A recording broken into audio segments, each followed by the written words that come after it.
Balandis Lietuvos kultūros sostinėje Teatrų mieste itin dosnus scenos meno gerbėjams.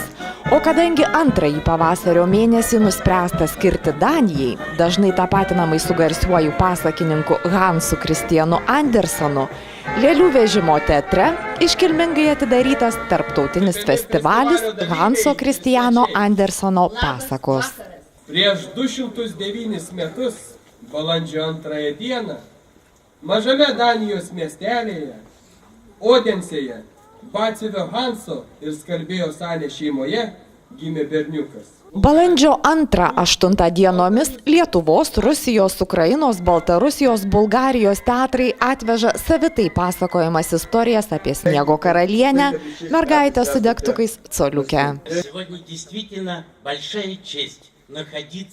Šiandien iš tiesų didelė garbė būti sostinėje, Lietuvos kultūros sostinėje, į kurią renkamės didingiausio pasaulio pasakininko Hanso Kristiano Anderseno dėka. Visi, kurie širdimi ir siela tarnaujame vaikams, iš skirtingų šalių, išpažįstantys skirtingas religijas, dėl to, kad dar kartą pabrėžtume, jog aukščiausia žemėje misija – tarnauti vaikams. Šiandien čia esame ir dar dėl vieno žmogaus.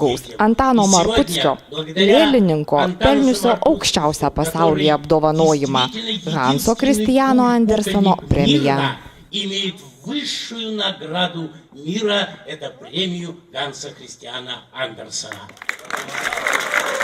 Negana to, festivalio eigoje Dniepropetrovsko Nobelio universiteto projektų vadovė, kritikė Gronskaja ketina surengti seminarą, kuriame dalinsis įžvalgomis apie tai, kaip didžiojo rašytojo Anderseno talentas ir jo pasakos veikia šių dienų kūrėjus.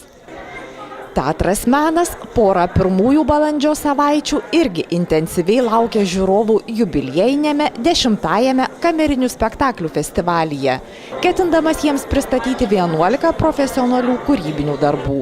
Garbės svečio teisėmis festivalyje dalyvauja Valstybinis akademinis teatras iš tolimosios Baškirijos. Su jo spektakliu Viščiukas iš elementoriaus po 12 metų į gimtąjį Panevėžį grįžta kraštietis režisierius Linas Marijus Zaikauskas, šiuo metu dirbantis Rusijos, Lenkijos teatruose. Na, o festivalį pradėti garbės suteikta Kauno kamerinio teatro darbui Tiesa.